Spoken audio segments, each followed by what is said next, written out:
starting the new year off on the right foot here.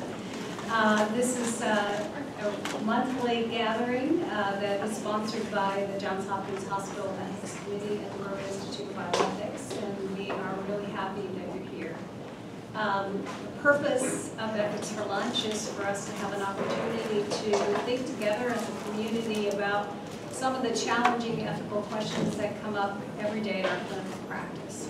And so we're really glad you're here, and we welcome your input and involvement today as we talk about one of those challenging questions. We would invite you to verify your attendance. It's really important in terms of our ongoing continuing education support that we know you're here. So here on the slide, you can see where you can text your attendance to the number provided there, and the code that follows it, 22260. And your attendance today will be reported as present. So to get us started, today we're going to be taking up the question of who decides for the unbefriended patient. And what we mean by that is a person who really doesn't have anyone that is identified as able to speak on their behalf when they can't speak for themselves. So this is a reflection of some of our recent ethics consultation cases, and thought this was one that would be really helpful for us to discuss together. We have a wonderful panel who will be sharing their perspectives. Starting first with Mark Hughes, who you all know very well as the co-chair of the Johns Hopkins Ethics Committee and Consultation Service. Adrian Dixon, who is part of our legal team in risk management. John Canola, who is part of our chaplain program. Caitlin McGeehan, who is a wonderful bedside nurse and also now working with the palliative care service. And Allison Mitchell, who is a social worker. So we're going to hear from each of them individually. But to get us started, we wanted to talk about a case that really highlights some of these issues. And this is a composite case that's based on our experience, but modified to protect the privacy of people involved. So you all have the description, but I'm going to read the case. Roger Day is a 68-year-old Vietnam veteran with a history of coronary artery disease, congestive heart failure, hypertension, COPD, and alcoholism. He has had multiple emergency department visits and hospitalizations over the last 5 years. Some of these visits have been attributed to chronic residential insecurity and homelessness. Some hospitalizations have been for exacerbations of his congestive heart failure, which has been worsening over the last year. There is consensus within his current medical team that his life expectancy is less than 6 months. He's currently receiving diuretics, nasal oxygen, and nebulizer. The patient has agreed to a DNR/DNI, given the advanced nature of his heart disease. Currently, the patient has decision-making capacity, but there have been hospitalizations in the past where he has lost capacity temporarily, either due to intoxication, hypoxia, or infection leading to delirium. The medical team is concerned he could lose decision-making capacity in the future. He does not have an advance directive. He has lost contact with his family. His wife and only son were killed in a tornado many years ago when they lived in the Midwest. He cannot provide any contact information that would allow the team to connect to any friends or family. He identifies an acquaintance who he stays with from time to time, but he only knows his first name, Fred, as Fred, and the phone number he provided is disconnected. So, gives you a sense of the context that we're talking about. So I'm wondering if we could start first with Allison to talk about the social work perspective on a case like this. Great, thank you.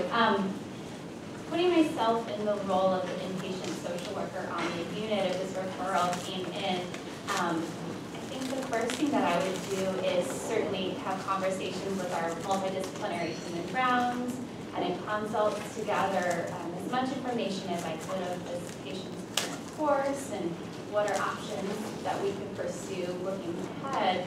And again, just gather as much information as I can before meeting with the patient and really sitting down with him and conducting a full psychosocial assessment. Offering support. He was just given a prognosis of potentially less than 6 months. So here at the end of life, getting an understanding of, does he understand that? Does he understand his prognosis? And how is he doing with coping with his prognosis? So again, being there at the bedside and offering support while also gathering some other data and other information that can help inform us, thinking of the fact that he doesn't have an advanced directive and hasn't named any emergency contact or next of kin. So I think in exploring with this patient, really some of his past addresses, where is he living now? He's been living in different, renting different rooms. What are the addresses that he can remember? If he's been living in shelters, what are the names of those shelters? Because perhaps those are contacts that we can use down the road to help gather some more information and some more collateral contacts. He mentioned that he has a a friend named Fred that he's stayed with off and on, and he doesn't know Fred's number, but perhaps he knows Fred's last name, or can he recall Fred's last address, so we can use that information. And doing all of this to gather this, to talk with him about the advanced directive, the importance of an advanced directive, the benefits of having an advanced directive at any time, but especially now being that he's at the end of his life. And any information he could think about who could make decisions for him should he be in the position to not make decisions for himself. And right now, we're in a good position because he does have capacity. So this patient is making decisions for himself, but it sounds like in the past that's changed where he's fluctuated in and out of capacity. So knowing that that capacity status could change, trying to be as proactive as possible to get all of this information documented. We have a couple of great resources here at the hospital through our own Johns Hopkins security office. We can provide them with the name and date of birth and any address information that we have for a patient, and they can run through databases to try to locate other next of kin. And in some instances as well, we've also contacted Baltimore City, Baltimore County Police to do well checks to homes, or do well checks to a group home or to a shelter to try to get any other collateral information. So I think that would be the goal of at least my first visit with this patient, is to offer support and to be there as a supportive presence, but also reiterate the importance of an advanced directive and help him to brainstorm some other options. Caitlin. So as a nurse, I've seen this patient kind of time and time again, I think different iterations certainly. And hearing the story, I notice in myself, as I do kind of a scan in my body, I feel some angst with respect to a couple of details about this gentleman's story. Part of it is that he's been 5 years in and out of our system. He has these multiple comorbidities, this chronic disease, so obviously he's been in and out. He's had multiple touches with his various healthcare providers throughout his follow-up. And the fortunate thing is that he has capacity, which is wonderful. So if I were to come into contact with this gentleman on the heels maybe of Allison, reaching out to him and chatting with him, gathering information, my biggest thing would be first to sort of identify and know what's going on in response to his situation. I think sitting here being sort of woven the way I am and conscientious in a certain type of way, I would wonder, why doesn't this gentleman have a person identified? Or why over the course of his contact with our institution and his various hospitalizations, hasn't he provided that information to us? Why has it been a problem, so to speak, trying to identify a person that could potentially make decisions if he were to become incapacitated? And I would probably talk to him about that a little bit. Not only try to see what do you understand about this hospitalization, how it might be different from previous hospitalizations. How sick do you think you are? What is his prognostic awareness, essentially, of what's going on with him? And then really talk to him and kind of investigate what are your values? Because in looking at his picture, you know, I'm identifying that he's different than I am. And in that, I'm also identifying that likely he may have different values than I have. He also may have different values than his care teams have. As care teams, we do a really good job, I think, for the most part, of identifying goals for ourselves as providers. You know, things that we want to achieve or we want the patient to achieve, things that we want to anticipate, things that we want to fix. And sometimes, despite our best plans and efforts, you know, our patients don't necessarily value what we value. And so I think being able to identify that they're different than we are, and maybe they have a different set of values than we do. And not only identifying that, but having regard for that, and having them verbalize what those values are. And if those values are not in alignment with what we're trying to help them along in achieving during their time with us, then I think that should inform sort of their progression while they're with us. So I think just identifying that and having regard for that and having that inform how we ultimately take care of them while they're here. The next step to that in doing that is, you know, the problems still exist. This person is still chronically ill. This person is still likely to not survive past 6 months. This person still does not have someone to make medical decisions on their behalf should they lose capacity. So those are very real practical concerns that as a provider, even with a different set of values potentially, that I need to address and anticipate. And ultimately, again, for me, it comes back to communication. With my patients, I would sit down and say, this is what I'm hearing you value for yourself. In that context, these are some of my worries for you. Should you decline? Should you become more sick? Should you become incapacitated and not be able to make decisions for yourself? I'm concerned. It could look like this. Is it unacceptable to you to have maybe the care team end up being your surrogate decision maker should you lose capacity? Is it acceptable to you to potentially decline, become more ill, and die alone in the hospital? Is that acceptable to you? So I think helping patients anticipate sort of the reality of what might happen, even if they choose to go on and value different things than we do. That's how I would approach that. Great. John? Let me start with a short story. There is this young guy, he wanted to get out of his house and took his basketball and told to his mother, Mom, I'm going to the ground. And he shot for a while in the ground and he returned home and he told to his mother, Mom, you won't be happy. What happened, son? And he said, I lost my contact and I was looking for it more than an hour. I could not find it. And mother asked, son, where did you play? Let's go and I want to take a look. Mom, this is the problem with you. You always do this. Son, we won't lose anything. Let's go. Maybe another half an hour. Sure, they both drove to the court and she looked at the place and in 10 minutes she found it and they came home and the son said, Mom, it's puzzling. You always get the things. And Mom said, yeah, of course. We both are looking for two different things. The son got irritated and he said, what does that mean? He said, I'm looking for the same thing. Then the mother said, son, you're looking for a piece of glass, but I'm looking for a couple of $100. That's the difference. So, working with these patients, always you have two different perspectives. I mean, this story may be silly, but you can talk from a deontological perspective where, in a non-committal way, I have done, this is my job, I'm treating the patient, I did my job, forget it. And the other way to look at it is demanding, the demand from the situational ethics, whether we are doing the right thing, what is appropriate, and what kind of treatment is appropriate for this patient.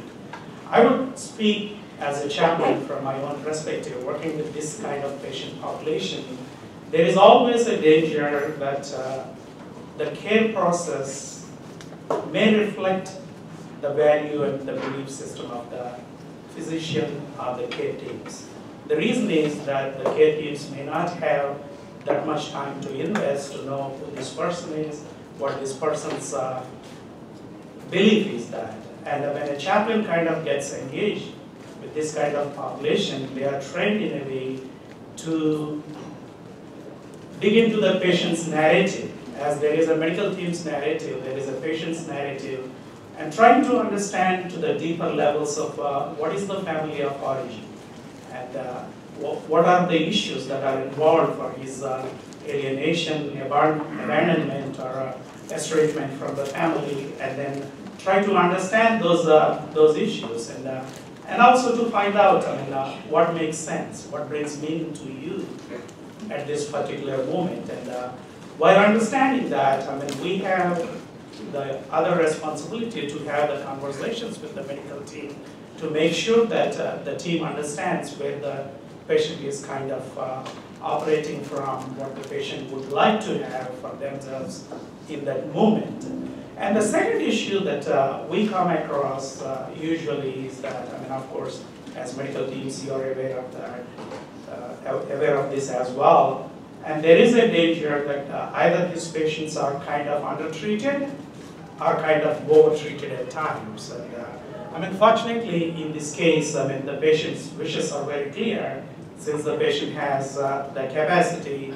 If the patient is not stated DNR, DNI, then the danger is that, the provider may think that I have provided the same kind of treatment in a patient who is sound mind, has the legal surrogates, I would do the same. So in that sense, there may be the possibility that the patient may be over-treated. The undertreatment is that if the legal surrogate or the decision makers are not in place and the wishes are not clear, then our own understandings and the stigmas like alcoholism and the social values that we are exposed to, I think there is a tendency that the provider may judge and may provide under treatment. So in that kind of scenario is that for us to engage with the care provider and to ask the appropriate questions to see why such kind of treatments are provided to this patient, and if it is not provided, why this is not being offered to this patient, and try to understand and able to converse with all the interdisciplinary teams and keep the medical teams engaged. So John's point about are we treating this person differently than we would treat other patients was really a question of justice and fairness. And so those questions sometimes get lost, I think, in our discussion and our dialogue. Mark, do you want to, before we turn to the legal part of answers, do you want to say something from a physician perspective? Well, I'd echo a lot of the things that have already been said, and would work with the multidisciplinary team to try to figure out a plan. My first priority is going to be, stabilizing the patient for this hospitalization. So making sure especially the heart failure, is optimally managed. But also anticipating, as has been mentioned, that he could have complications or exacerbations of the heart failure in the future. So I'd want to know how we would plan for those. If he's got capacity now, discussing with him, what if after you leave the hospital you get sicker? Do you want to come back to the hospital? What would that look like? While we might have we've already had the conversation about code status and a decision on his part not to attempt resuscitation and not to be intubated to go on mechanical ventilation. If he's coming in with respiratory distress from heart failure, there might be other corollary issues that need to be decided. Does he go on BiPAP? Does he go on other non-invasive pulmonary ventilation? Does he go to the ICU? Some of those corollaries to his care would need to be sorted out. So I want to have a conversation now while he's still got capacity to have that advanced planning, knowing that if he comes in the future, he may not have the capacity to have these conversations. So all these advanced therapies, whether it's ICU care or pressors or BiPAP and so on, I want to know because I could envision the trajectory of his illness. The other thing that would concern me is sort of a safe discharge plan. If he is truly homeless, where are we going to discharge him to? Is he going to have the ability to take his medications if we want to try to prevent, exacerbations of his heart failure, and he needs to be on a regimen of medications? What's the likelihood that he'll be able to fill those, take those regularly, sort of be adherent to a regimen that's going to best manage his condition? Are there options, knowing that he might indeed have a terminal diagnosis, are there options for things like residential hospice or some corollary where palliative care, philosophy at least, is considered after he leaves the hospital? So those are just some of the things on my mind, working with the team, both to identify somebody that could speak for him, but also working with him now while he's able to talk to us to get this other information. So the way we constructed this case, we already have a DNI, but in many instances that's not the case. And it's one of the things that really keeps nurses and physicians up at night worrying about what will we do in the event that he arrests without that kind of guidance. So I just wonder if anybody wants to speak to how do we manage that part of the equation.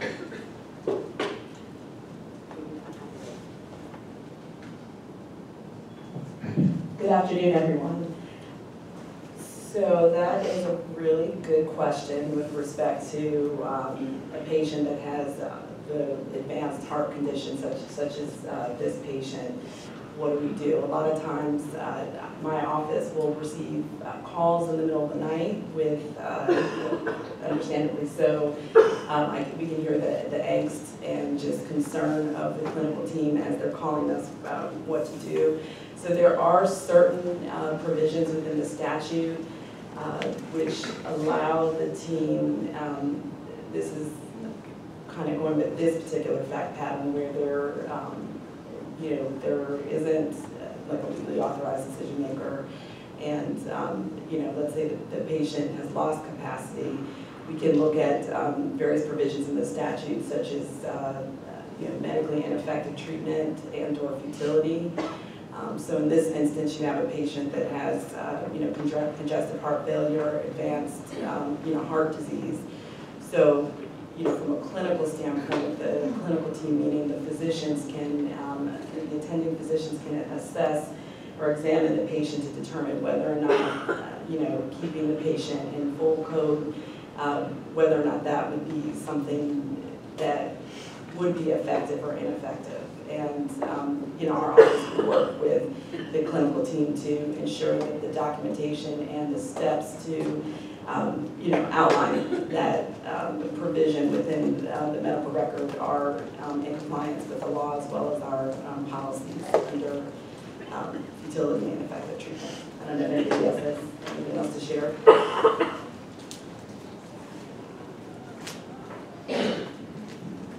I also think, code status is one of those things where it kind of depends. I think it matters how you talk to patients about it and about their code status.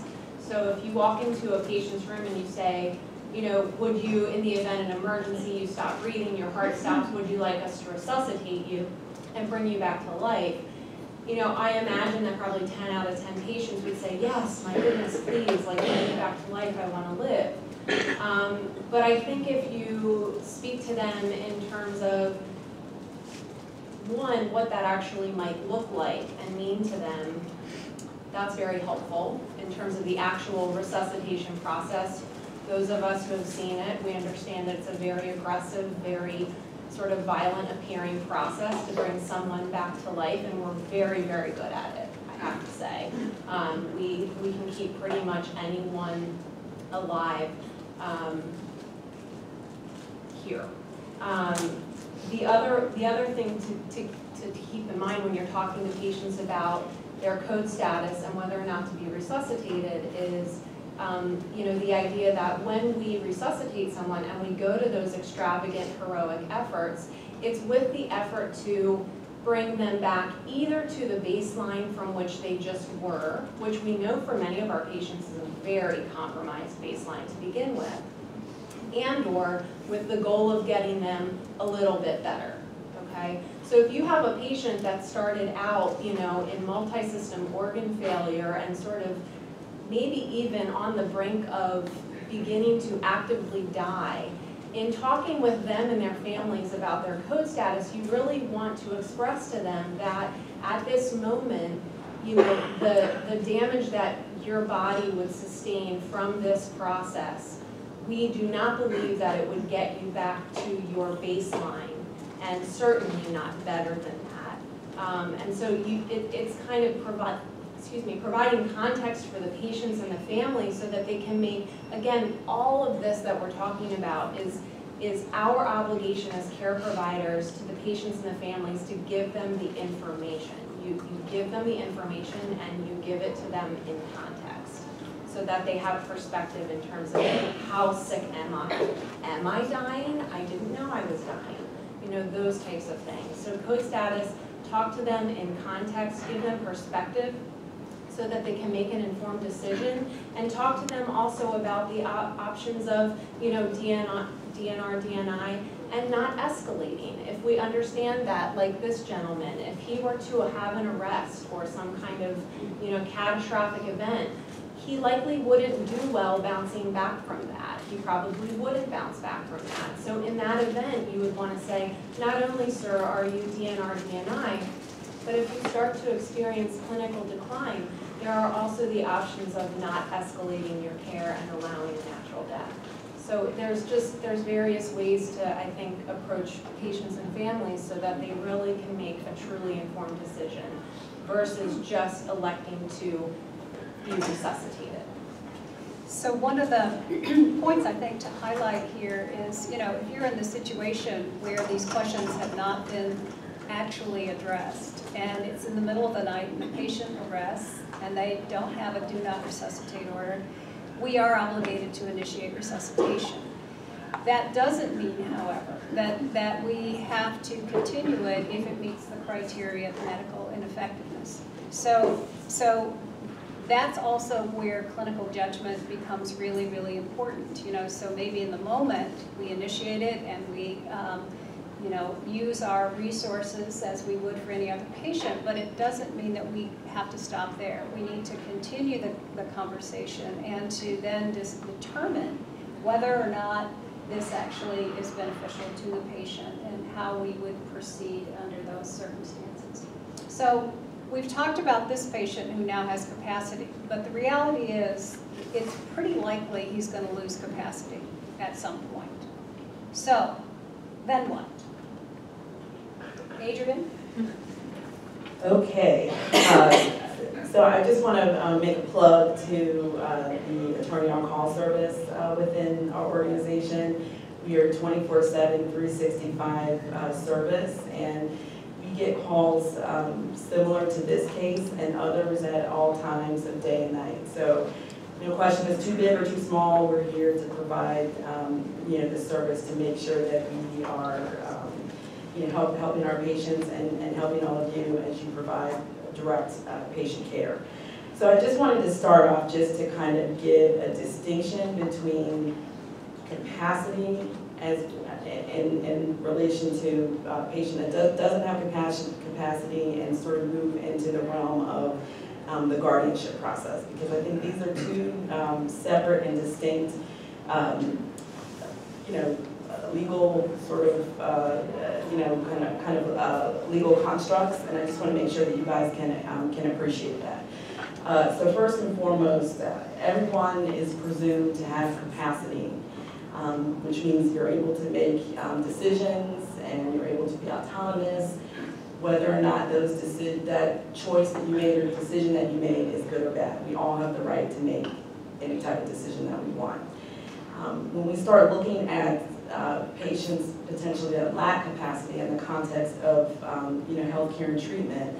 We're really looking at it from the standpoint of, is the patient able to effectuate choice? Can the patient truly rationalize the information that's provided to them and make an informed decision, from a rational kind of standard, a reasonable rational standard that another person stepped inside of their shoes would make a similar choice. If the answer to that is, okay, this doesn't seem rational or reasonable, and the patient is not able to sustain a choice, it is the prerogative of the attending physician to, in essence, certify the patient as being unable to make that decision, or in essence, declare that the patient lacks capacity or is incapacitated. So the statute provides various safeguards to ensure that a provider, just to meet their bottom line or to make care and treatment easier from their perspective, doesn't just go on a tangent and certify that a patient lacks capacity. And in that safeguard, the statute requires that two independently licensed physicians, here attending physicians, within a certain time period, independently examine and assess the patient and, based on their clinical judgment, determine, whether or not the patient lacks capacity. I believe we're going to be talking more about, some of our technological tools within the medical record where this documentation can be housed. But in order to move forward, with anything that I'm going to discuss, it is important for the clinical team to determine whether or not the patient lacks capacity. An incapacitated patient versus a patient that's been declared to be incompetent by a court of law are two totally different issues. Incapacitated patients, at times their capacity they can regain capacity and be available and able to make decisions and effectuate a choice on their own. Those patients that are incapacitated, we hope some of them have like an advanced directive that maybe names where the patient prior to losing capacity has declared a healthcare agent that can step into the patient's shoes at the time that they've lost capacity to make decisions on his or her behalf. There's a presumption that there likely would have been a discussion between the patient prior to losing capacity with their healthcare agent to make those determinations. However, the statute also lists certain individuals that are also known as legally authorized decision makers, and the statute uses a special term called the surrogate decision makers, where the legislature contemplated that most of us, if I just did a show of hands right now, most of us likely don't have an advance directive, or we haven't named anybody to be a healthcare agent. And so the legislature also wants to ensure that there's efficiency with provision of care and treatment. So there are certain individuals that are listed in terms of level of priority that the clinical team can literally go to assist them in making certain care and treatment decisions on behalf of an incapacitated patient. I'm not going to go through all the different lists and levels, but just so you're aware, like in our informed consent policy, it's broken down in terms of like the level of hierarchy. There's also an informed consent frequently asked questions tool that's listed on the internet site that you guys can look at within your viewing pleasure. So those are tools that the law has enabled for incapacitated patients who have some type of legally authorized decision maker to literally step in their shoes and make decisions that are in the best interest of the incapacitated patients, as they're unable, or if they're unable to do so. So this particular patient doesn't have anybody. Let's just kind of continue to expand the factual pattern. You heard from some of my colleagues that there was an exhaustive search to try to find, Fred or someone else that maybe, has some sort of knowledge and understanding of this patient. So let's just expand this and we're all on the same page that there is nobody for this patient. So at this time, what we recommend within legal is, trying to be as proactive as possible, not waiting until the patient has been, sitting in their hospital bed for, 7, 10 plus days. And now, Fred is in need of some type of cardiac catheterization or some sort of invasive treatment. And the clinical team is now asking legal who can consent for this patient. We really, ask that you all, try to be as proactive as possible. We'd rather hear about these cases sooner rather than later, because it does take time to file a guardianship, paperwork before the court. So when we are talking about filing a petition, petition for, guardianship of an alleged, disabled individual, what that means is, in essence, if the court was to grant the petition, really what the court is saying is that they are declaring, they found through clear and convincing evidence that this individual is in fact a disabled person. A disabled person is just fancy terminology for the court ruling that an individual is incompetent. This is very, if you think about it, and the court and the law also, discusses this, this should be the last resort, okay? That all other lesser restrictive alternatives were explored and exhausted prior to filing, for a petition for guardianship of the person and property.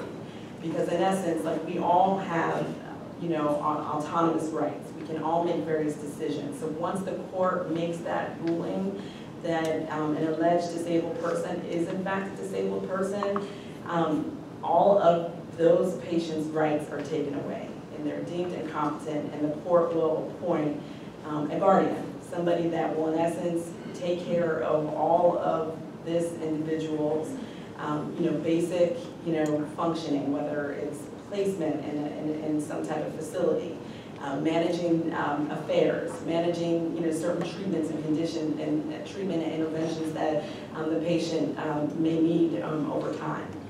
So our office, we work very closely with the clinical team. If there is a thought that there is nobody, there's been exhaustion of all other less restrictive alternatives, we'll work with the clinical team as well as the physicians, the nursing staff, as well as social work, to gather all the materials that are required in order for us to file a petition. Most times, the hospital doesn't really prefer to intervene on behalf of, the patient, but there are times such as this where the patient has no one, there is no family that potentially could, make an independent filing to the court for guardianship. And so the social worker collects a lot of demographic information, including various support of all the options that have been exhausted to try to locate next of kin for the patient, and to list anything and everything that they may have elicited. And two attending level physicians have to complete what are known as certificates of incapacity. And so basically those certificates, the physicians are in essence describing that based on their medical experience and judgment, they believe that the patient is unable to care for themselves. It'll be a description of why they believe that the patient is unable to care for themselves, and whether or not they believe in their best judgment, if institutional, so like a nursing home facility is mandated, and what sort of medications the patient may need, and what sort of assistance the patient may need, from like activities of daily living to management of their affairs and various appointments.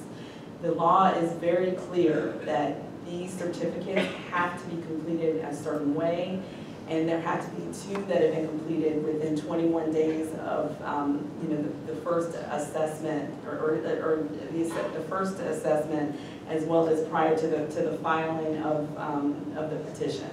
So our office, we work directly with the clinical team once all the paperwork is complete, and we're in essence reviewing the documents to ensure that every I is dotted, every T is crossed, and we work very closely with our outside counsel who files these petitions for guardianship on our behalf. There are a couple of things that I also just want to make you all aware of. So, in this factual pattern, there's concern that this patient has advanced heart disease, and whether or not the patient is a full code, or maybe there's we want to proceed and make the patient do not resuscitate, or some type of palliative type of care. So in essence, reduction or de-escalation of the patient's current care and treatment.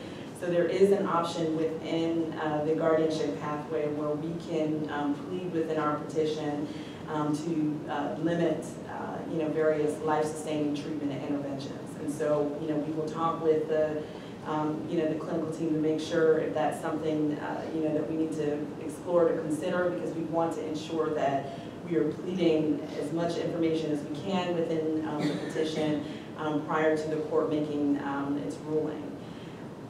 In addition to that, guardianship proceedings do take time within the Baltimore, we're in Baltimore City, so Baltimore City Circuit Court. Some of our other hospitals, whether it's Montgomery County Circuit Court for suburban, as well as DC Superior Court, we just have to be mindful, and we do look at things from a strategic standpoint in terms of how to file. So if there's some sort of procedure that's not emergent, but we're going to need some type of intervention to ensure that the patient remains stable and their life is not placed in some type of peril as a result of waiting. We can also petition the court for expedited status for the guardianship hearing, which can shave off maybe about a week's time. So that really is the process, and we work very closely with the clinical team as well as the ethics committee, because we do submit to the court our ethics consultation notes that in essence provide various recommendations that are going to be helpful to the court. Obviously the court doesn't know anything about the patient, and what they're relying on is the evidence that is submitted by the hospital if we are filing the petition. And also for this particular patient, the court will appoint an attorney to also ensure that the needs of the patient are being met. And so it's not just this unilateral rubber stamp process. There will be like a court-appointed attorney to ensure that the patient's interests are met. And if there are any type of interested persons that come out of the woodwork, obviously they would have the right to respond and submit an answer to submit a response to the petition, and also have their perspective heard before the court. So that is pretty much in a nutshell. If I missed anything, just yes. As you can see, this is not a simple or quick process. So just to open it up for some questions that you might have of our very well-informed panel. Yes? I have a question about, it used to be that I would come in and they'd ask if I had an advance directive every time I came in. Sorry. Just to repeat, I used to come in for visits to Hopkins and they'd ask if I had an advance directive. How do you assure that a patient like this, A, if we have some sort of a legal methodology to determine their care, how do you assure in the chart that it kind of flashes up that they have a guardian? Say they came in critically ill. What is the current process to assure that that's in place and detected? So now with the electronic medical record, we have better ability to track things. So in the header in EPIC, there is an advanced directive tab. So if a person has, acknowledges they have an advanced directive, we try to encourage them to give us a copy. So if that's done and scanned into the medical record, then that advance directive tab gets highlighted that, yes, they have an advance directive. If they designate a healthcare agent, that likewise is flagged in EPIC. If it's something where we've talked to the patient, they don't have an advance directive, but perhaps with social work or other members of the team, we get them to complete an advance directive while they're in the hospital. And again, that can be scanned into the medical record and then available for future hospitalizations or outpatient encounters. So those would be some of the ways. There is also oral advance directive. So the attending physician can talk to a patient in the presence of a witness. And then in our advanced care planning module, that's another part of EPIC, you can have the attending physician attest a note that says the person specified this person as their healthcare agent, for instance, or with regard to any living will provisions, specific healthcare instructions, that can be documented in a note. If it is co-signed by a witness, that counts legally as an official advance directive. So again, something available to future teams taking care of this patient. If they come in unconscious? If they're unconscious and we already have access to their advance directive, then we use that as a basis for taking care of them during that hospitalization. If they've never completed it or we don't have evidence of a scanned advance directive, then we're going through the same process of trying to identify a decision maker and or petitioning the court for a guardian. So one of the things, one of the takeaways from today, I hope everybody will take with them, is the importance of being proactive. Any one of the members of our clinical team can ask any patient, who would you like to speak for you if you can't speak for yourself? Anyone can ask that question, and if the answer to that reveals someone that they identify, it ought to be documented, and then the process that Mark described in terms of documenting an oral advance directive. But if we made it a more common practice to ask that question, it sets aside the more complicated question of what your preferences are, but it would certainly help us a lot to at least have that information and have it documented, so when we find ourselves in these situations, we have something to go back to explore. Other questions? Can I? Yeah. I want to see what Allison, since you may talk to patients about advance directives, what's your process for doing that and having them actually complete the form? For this gentleman, for instance, he's able to communicate, you're going to have a conversation with him. What would you do? I think just asking that simple question of, like you said, we can all ask, who do you want to speak for you if you can't speak for yourself? And certainly providing various copies of advance directives. There's the Maryland Advance Directive through the Attorney General's website, but there's some more kind of friendlier copies that can pose questions in different ways. So presenting patients with different copies and really sitting down at the bedside and talking through what these different decisions mean. What does it mean to identify a healthcare agent and backup healthcare agents? From a social work perspective, while it's not in my scope of practice to talk specifically about medical interventions, I think that's when I pull in members of our multidisciplinary team, a physician, as a nurse or nurse practitioner, helping to provide some education on what does it mean to have dialysis or to be resuscitated, and really sitting there and being a presence and a sounding board as well with our patients as they're going through this. Because with this case in particular, it sounds like we know that this gentleman may lose capacity. Or I think of just my own surgical patients. I say to my patients, you will not have capacity for a period of time when you're under anesthesia and recovering from surgery. Who can speak for you during that time? Who can give consent for you during that time? So I think also bringing it down to the actual situation, outlining some scenarios that might happen, has helped to also move that conversation along. Other questions?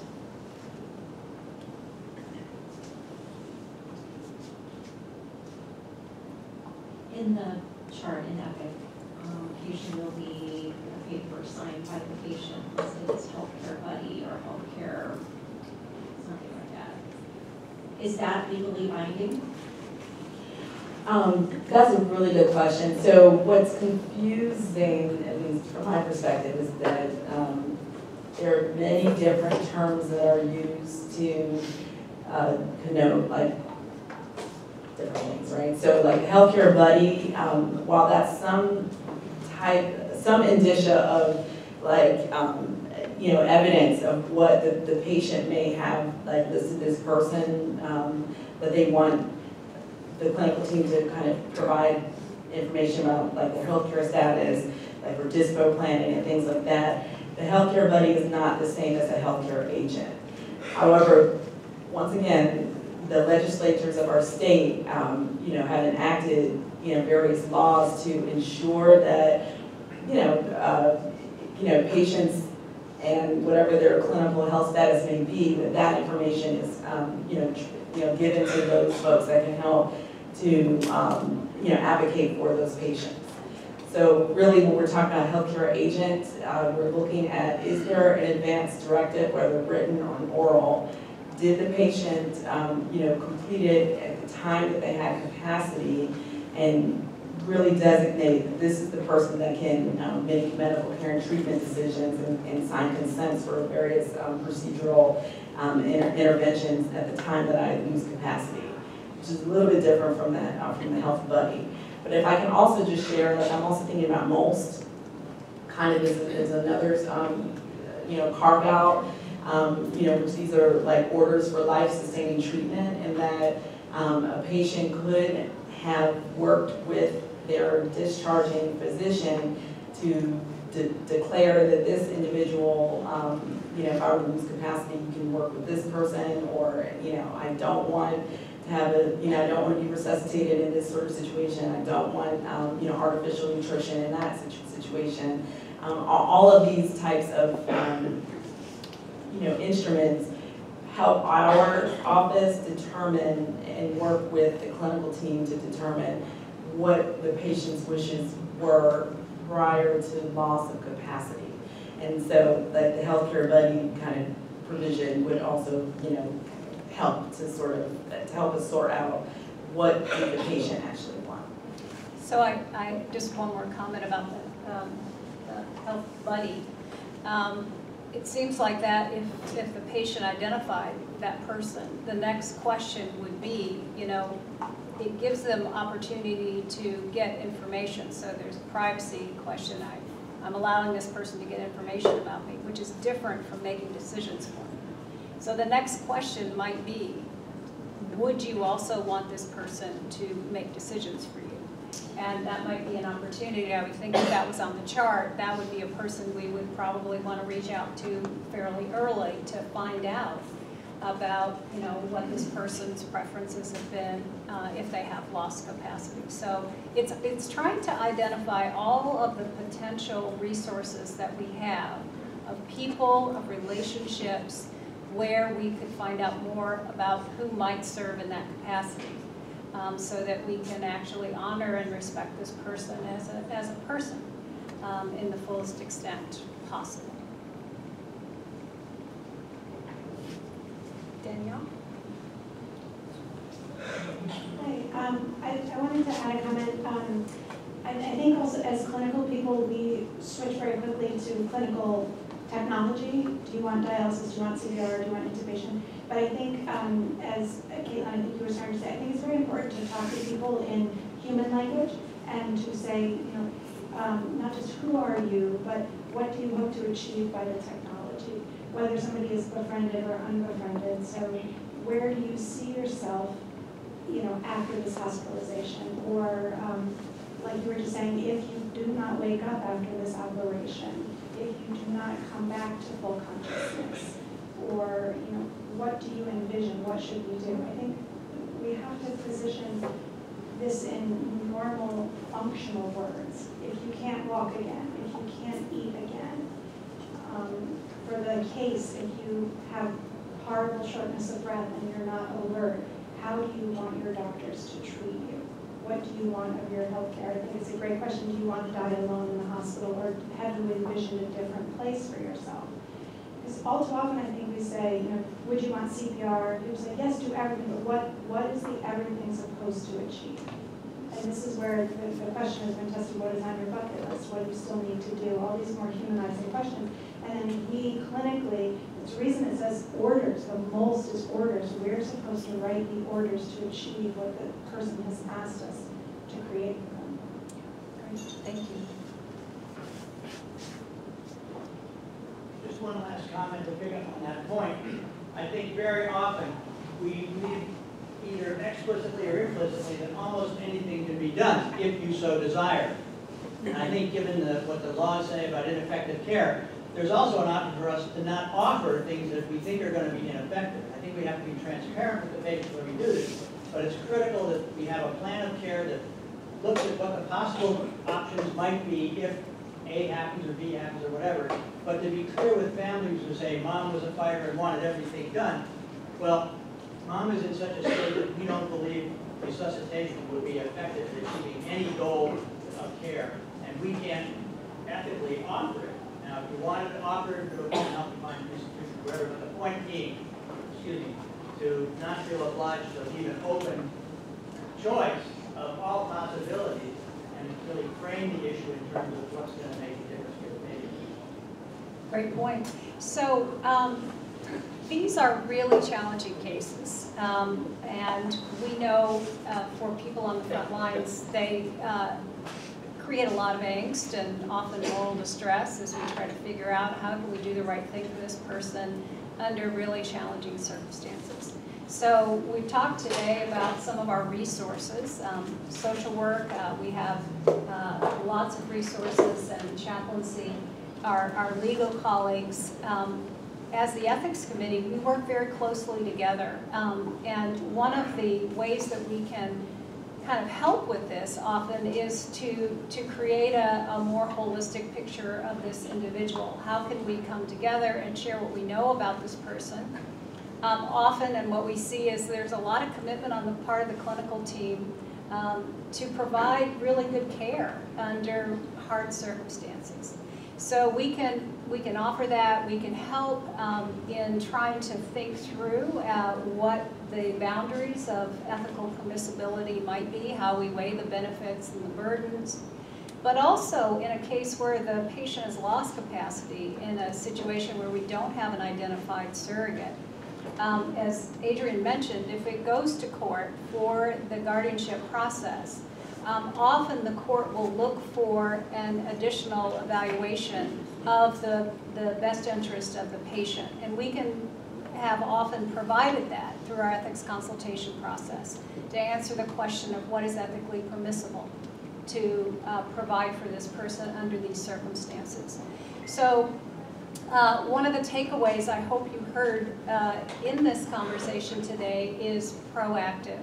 The fact that these patients are in our system, it does take work to get to a place where we have the right answer to these questions. But kicking the can down the road does not actually help us to do the right thing for the patient. So the earlier that we can identify people who are at risk of being in this circumstance, and we can begin to explore what the options are before they lose capacity, it helps us avoid some of the circumstances that really deplete us. And Mark wants to say something about the electronic medical record.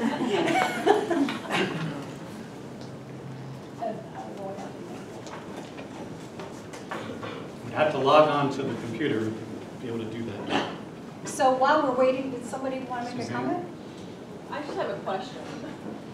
It says that he is a Vietnam veteran. I wonder if he was in the VA health system, and perhaps they would have, perhaps the VA system would have a lot of information on how to track things down. But can we navigate that with other health systems? You know, certainly in the spirit of trying to help this patient. There's a great, going back to this electronic medical record, under Epic there's care everywhere, and if patients have either when they come in for appointments or in admitting have given authorization to share information across various health systems, I found that to be really helpful when looking for background information. Perhaps he was at the VA Medical Center here, perhaps he was down the street at University of Maryland. If he's given authorization for those records to be shared, perhaps we can access them through Care Everywhere just to find additional information. So one of the questions that often comes along with our consults is, have we exerted sufficient effort to actually say that we have looked fully? And that's where having our whole team be able to kind of weigh in and give feedback is really helpful. Because things like that, somebody will say in the meeting, well, we thought about X, Y, or Z. And that's part of our due diligence, to make sure that, you know, we feel that we really have done a sufficient job to try to find somebody who can speak on behalf of this person. I'll just show folks a few things that are in Epic.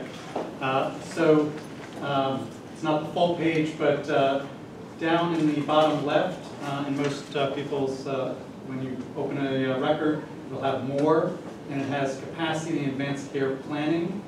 So if there is a question of incapacity, that's the place to document it, but it's also an opportunity to put in these oral advanced directives or other care directives. So when you open that, it comes up to this, where you can also list the patient contacts. If it is a healthcare agent, you can designate them as the healthcare agent. That's the person that the person is named as their spokesperson.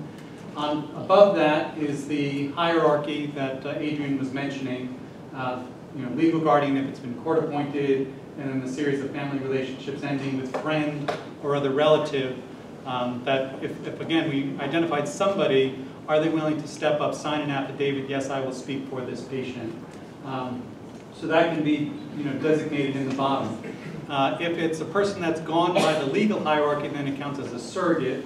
There is also the opportunity for other relationship like the healthcare buddy, but again, that's not the same as a decision maker. It's just somebody that can receive private information about the patient's diagnosis and discharge plan and so on. So that's for both designating the agent or surrogate, and then you can go on to actually do the notes. If you determine that the person lacks capacity, you choose that, and then you can create an ACP note. And then you find it, and it has already templated language for what you need to put in a capacity note. The other thing that's in there are advanced care, so the oral advanced directive, as I mentioned. I'll go back to that one. You could put in free text. So this is another place where you could put goals of care. Let's say you've had a more elaborate discussion of the patient's preferences and values. You can put that in the note as well. And then, as was being mentioned, Care Everywhere. Again, on the left-hand side of the screen, you find that any of their prior hospitalizations or encounters with other institutions, if they've given consent for those medical records to be made available electronically, you can then go in and look at those documents. And if you open those documents, they also have a search feature. So you could put in goals of care or advanced directive or advanced care planning or surrogate or so on, and find that text in those documents. The other database is CRISP nowadays.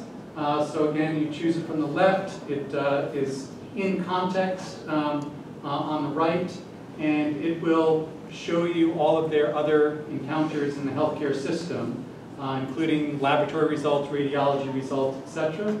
So you can look at those notes to try to find information. And then the other thing that's in there is care coordination. So it'll tell you their different, if there's a care plan or care team that's taken care of them in the past, other primary care provider or other clinicians, you could access who those people were, and then maybe that's an opportunity to call them and say, do you know anything more about this patient? Most people do not have the advanced directives in the CRISP database, but there is an opportunity to load it in there, and then that again becomes available across Maryland, anywhere where there's CRISP availability. So just a few other tools to mention where you can try to get more information about this person if, again, and also for the future, if you've documented it, then it's available to future clinicians at other hospitals. So, some ideas.